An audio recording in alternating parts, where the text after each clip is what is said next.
नववर्षाच्या पूर्वसंध्येला कायदा सुव्यवस्थेला आव्हान देणाऱ्या गुन्हेगारी प्रवृत्तीवर धाराशिव जिल्हा पोलिसांनी करारा प्रहार केला आहे. कोणताही अनुचित प्रकार घडू नये, शांतता अबाधित राहावी यासाठी सज्ज झालेल्या पोलीस दलाने अवैध शस्त्र बाळगणाऱ्यांवर थेट कारवाई करत तुळजापूर येथे अवैध गावठी कट्टा जप्त केला. मात्र सराईत आणि पाहिजे आरोपी अंधाराचा फायदा घेत पसार होण्यात यशस्वी ठरला.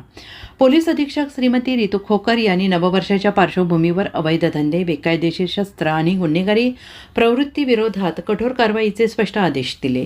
त्यानुसार स्थानिक गुन्हे शाखेचे आणि सहाय्यक पोलीस निरीक्षक सुदर्शन कासार आणि पथक गस्त घालत असताना तुळजापूर येथे गोपनीय बातमीदारामार्फत महत्त्वाची बातमी मिळाली. धाराशिव जिल्हा अभिलेखावरील पाहिजे आरोपी गणेश उर्फ गणेश जंपान्या भोसले राहणार कार्ला तालुका तुळजापूर हा त्याच्या राहत्या घरी गावठी कट्ट्यासह असून चोरीच्या उद्देशाने बाहेर पडण्याच्या तयारीत असल्याची खात्रीशीर माहिती मिळताच दिनांक 30 डिसेंबर 2025 रोजी रात्री 11:45 सुमारास तात्काळ छापा टाकण्यात आला.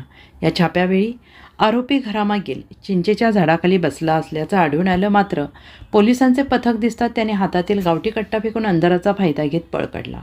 पोलिसांनी तात्काळ पंचनामा करून अवैध गावठी कट्टा जप्त केला आणि या प्रकरणी नळदुर्ग पोलीस ठाणे येथे गुन्हे रजिस्टर नंबर 489-25 भारतीय शस्त्र अधिनियम कलम 3 आणि 25 अन्वये सरकारतर्फे फिर्याद देऊन गुन्हा दाखल करण्यात आला आहे.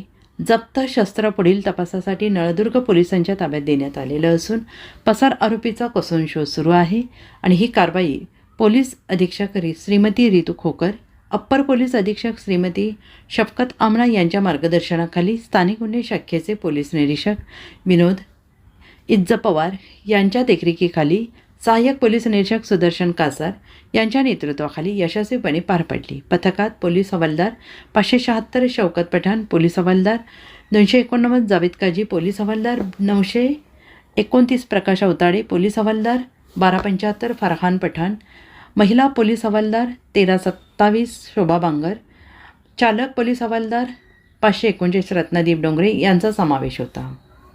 नववर्षाच्या तोंडावर गुन्हेगारांना थेट इशारा देत जिल्हा पोलीस प्रशासन गुन्हेगारीला मोठमाती देण्याच्या भूमिकेत ठाम असल्याचं या धडक कारवाईतून अधोरेखित झालं आहे.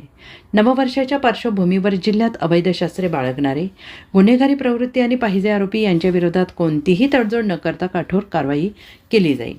कायदा हातात घेणाऱ्यांना थेट उत्तर दिलं जाईल. नागरिकांच्या सुरक्षिततेसाठी स्थानिक गुन्हे शाखा अहोरात्र कार्यरत आहे.